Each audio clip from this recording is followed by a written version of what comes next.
more than 160 reported medium-range strikes.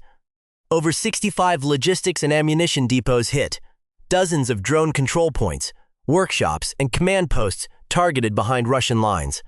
That was not just another drone strike on a road. It was a strike on the system that keeps Russia's southern war machine moving. Fuel trucks, ammunition carriers, military transports, and supply vehicles were reportedly part of this. After earlier Ukrainian attacks placed pressure on other crossings, including the Chongar area and routes around northern Crimea, Russian traffic had fewer safe paths left. Armyansk became more important. That also made it more exposed. If a Ukraine's Leica 100 reconnaissance drone was watching the movement from above, then the convoy may have been identified. Once the target was confirmed, FPV drones might have been sent toward the road where Russian supplies were moving into Crimea. The danger for Moscow was simple. If those vehicles reached the peninsula, fuel and ammunition could keep flowing toward Russian forces, especially in the Zaporizhia direction and across the wider southern front. But if that route was slowed, even for a short time, Russia's entire supply rhythm could begin to crack. This scenario is not only about one bridge or one convoy. It is about how Ukraine may be trying to change the battlefield without launching a major ground offensive. So, the real question is this: did Ukraine simply hit a Russian convoy? Or did it expose how Russia's rerouting choices could turn Armyansk into a logistics trap? Armyansk was not a random target. It was one part of a wider Ukrainian effort to make Crimea harder to supply, harder to defend, and harder for Russia to use as a secure rear base. After earlier strikes placed pressure on other crossings, the northern edge of Crimea became more important. Roads that once looked like normal military supply lines began to look like narrow gates.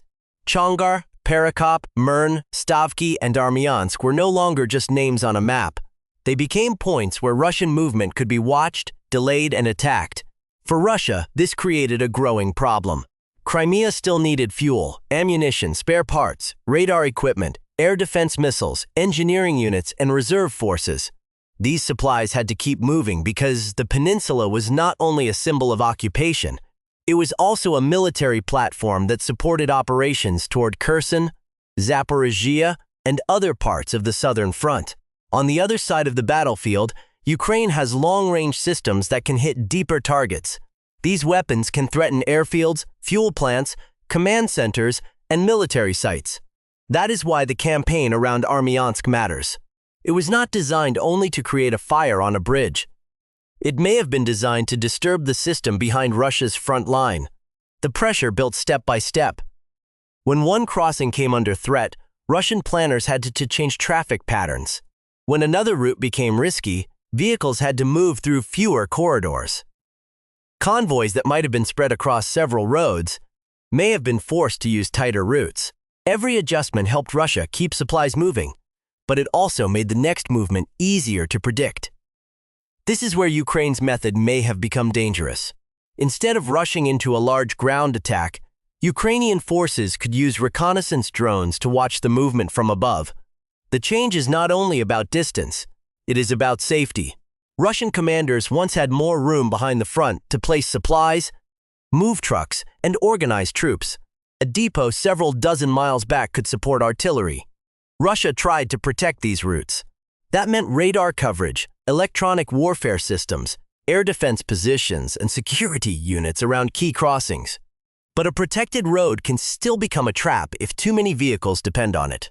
Air defense can watch the sky, but it cannot remove a traffic jam. Electronic warfare can break signals, but it cannot make a damaged crossing safe again. If movement slows, every vehicle behind may become part of the same problem. This is the hard lesson of modern logistics warfare.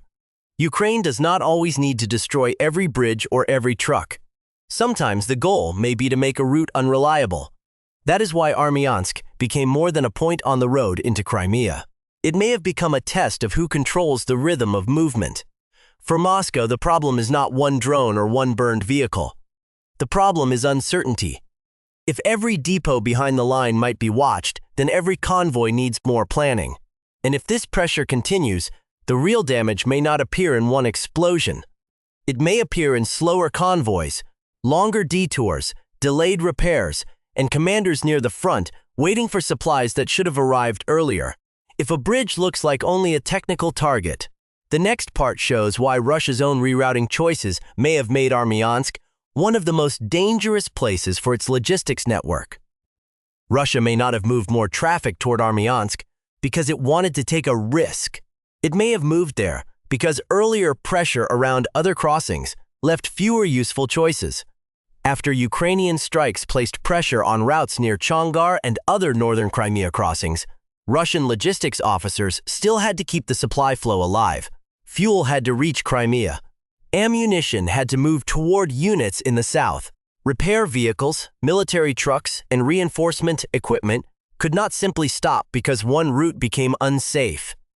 The war machine needed movement, and movement needed roads that were still open. That is where Armyansk became more important.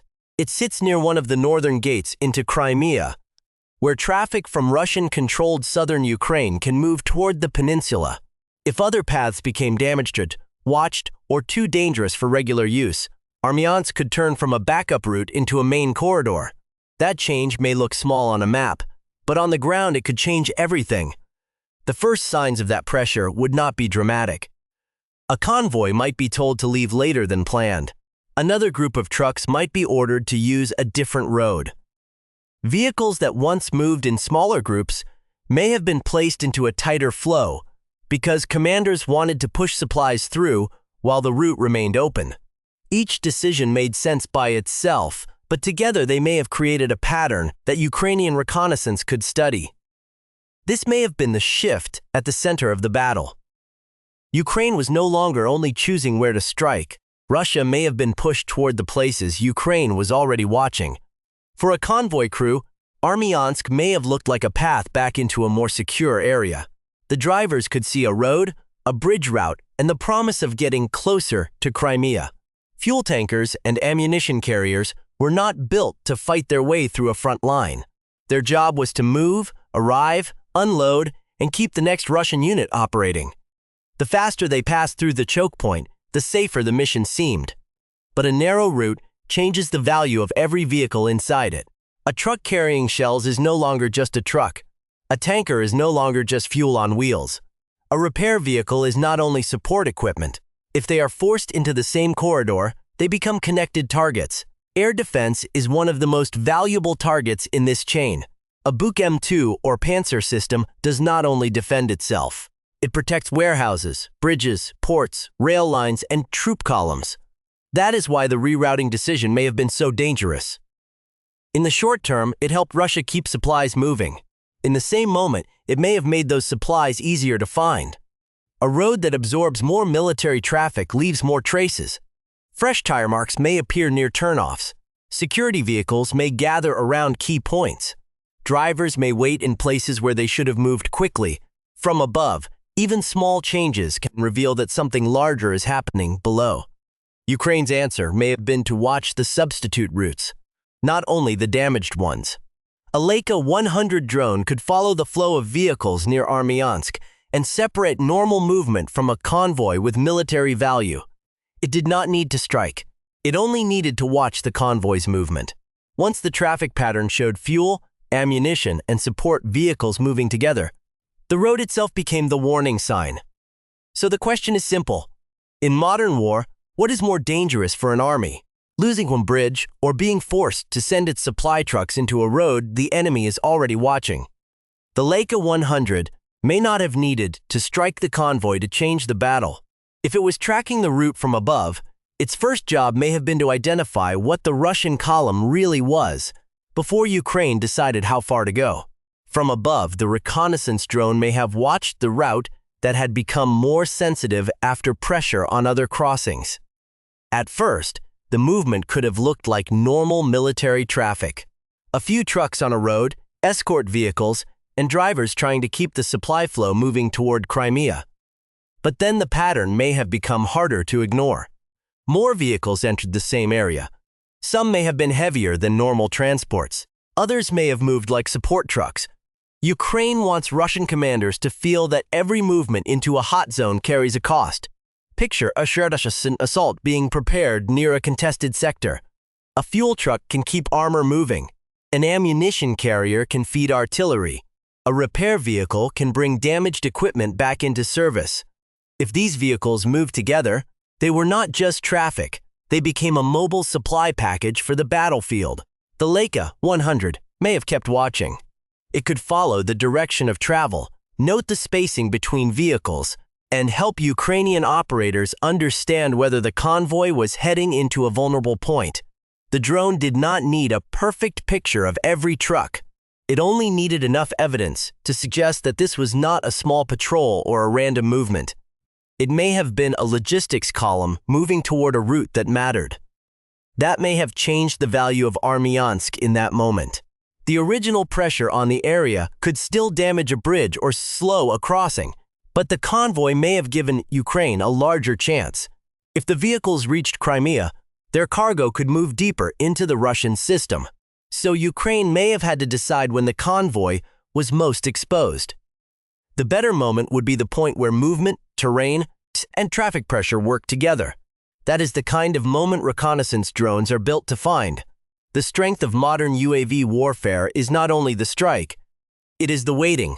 A drone can turn a road into a screen of information.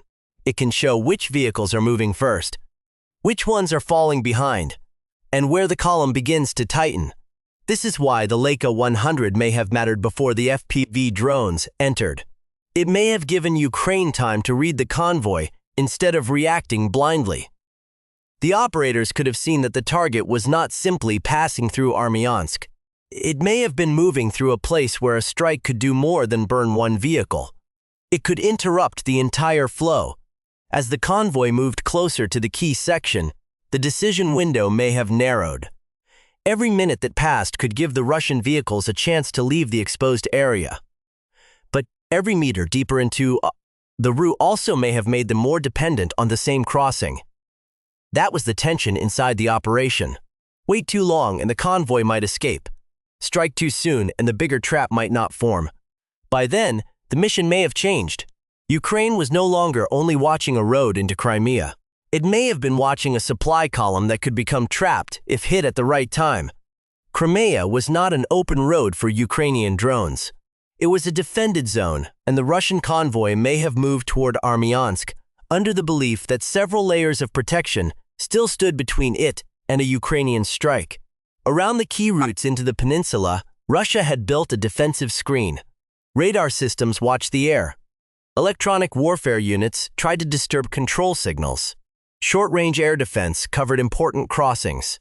Security teams and escort vehicles guarded the roads where military cargo had to pass.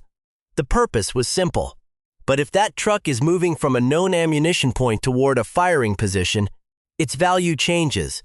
If it is protected by radar and heading toward a sector, that defense may have made the mission harder. But it did not remove the basic problem on the ground. A convoy still had to move through a limited space. If the Russian vehicles approached the Armyansk area in a tight movement, the road and crossing zone may have begun to control their speed. Drivers could no longer move as if they were on a wide rear area route. The lead vehicles may have had to slow down. Escorts may have stayed close, and support trucks may have had less room to adjust. At first, the column could still have looked organized. Vehicles may have kept their lanes. Escorts may have watched the road edges, but every convoy becomes more fragile when its speed drops. The space between vehicles starts to shrink.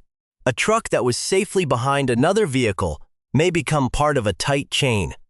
A tanker that should have had room to pull away may stay trapped behind the movement in front of it. This may have been the dangerous point for Russia. The convoy was not crossing an empty battlefield, but protection from above did not solve the narrowness below. Radar could search for drones, yet it could not widen the approach. Electronic warfare could make FPV control harder, yet it could not stop vehicles from bunching together when the route slowed. Air defense could guard the sky, but it could not guarantee that every small drone would be caught before reaching the road. For Ukraine, that meant the target may not have been only the convoy itself. The target may have been the moment when the convoy became compressed. The Leica 100 could help identify that change from above. It could show when the line stopped looking loose. That may have been the point where even a limited number of FPV drones could have a larger effect. The first Ukrainian decision may not have been to attack every vehicle. That would require more drones and more time. The smarter choice may have been to look for pressure points inside the movement. A strike near the front could slow the lead group. A hit near the center could split the column. A fire around fuel or ammunition trucks could force drivers to stop, reverse, or abandon the route. But the closer the convoy became to the crossing area, the more complicated defense may have become. That may have been the logic Ukraine needed to exploit. The strike did not have to defeat every Russian system at once. It only had to break through at the right moment when traffic density, limited space, and reaction time all moved against the convoy. Armyansk showed a hard truth about modern war. A protected route can still become vulnerable if too many valuable vehicles must pass through the same narrow place. The strike at Armyansk turned Russian logistics into the main target, and that was the real damage behind the explosions. If the convoy had already been identified, Ukrainian FPV drones may have moved from the role of a weapon into the role of a traffic breaker. Their purpose may not have been only to hit vehicles one by one. The bigger goal may have been to stop the convoy from completing its mission. A burning truck matters, but a blocked supply route matters more when fuel, ammunition, and military cargo are all trapped in the same area. The first impacts may have changed the situation quickly. Russian drivers had to react before they fully understood what was happening. Others may have tried to keep moving because stopping in a narrow corridor could be just as dangerous as taking a direct hit. According to Ukrainian reports, around 50 Russian military vehicles were hit or affected in the Armyansk area. The number is important, but the more serious question is what those vehicles were supposed to do. The main roads remain vital, but the secondary routes may become just as important. When Ukraine threatens a direct road, Russia can shift traffic to a smaller path. If repair vehicles could not pass, damaged equipment near the front could stay out of action longer. That is why the strike did not need to destroy every vehicle to become effective. A logistics convoy is useful only if it arrives. If the road became blocked, the mission may have begun to fail, even if some trucks remained intact. Nearby, an electronic warfare team tries to protect the convoy from drone control signals. On paper, the route looks protected. In practice, each layer creates another target. Then came the next possible problem for Russia. After the first phase of the attack, the response itself could create new targets. Engineers and recovery crews may have been needed to clear the route. Security teams may have had to protect damaged vehicles. Commanders would have needed to decide whether to pull the convoy back, push it forward, or hold it in place until the road reopened. Every option carried risk. If recovery vehicles entered the same narrow area, they could become visible to Ukrainian reconnaissance. If engineers worked too slowly, traffic would remain frozen. This is where Ukraine's method may have become clear. Kiev was not trying to win this fight with a frontal assault. It may have been using drones to reach the support system behind Russia's combat forces. For Russia, every new adjustment has a cost. A damaged bridge needs repair. A blocked route needs a bypass. A delayed convoy needs a new schedule. A replacement truck goes out if a vehicle burns. Even if the army keeps moving, it moves with more pressure, more risk, and less freedom. And that leads to the larger question for the final part. If Ukraine can keep forcing Russian logistics into slower and more exposed routes, how long can Crimea remain a secure base instead of a permanent target zone? The strike near Armyansk may be remembered as a warning sign for Russia's entire logistics network around Crimea. Ukraine is no longer only hunting Russian armor near the front line. It is now looking deeper at the roads, bridges, fuel routes, and supply columns that allow those armored units to keep fighting. That is why Armyansk matters. After pressure on other crossings, Russia had fewer safe routes left, and each remaining road became more valuable. The reported damage to around 50 Russian military vehicles is serious, but the deeper issue is the mission behind those vehicles.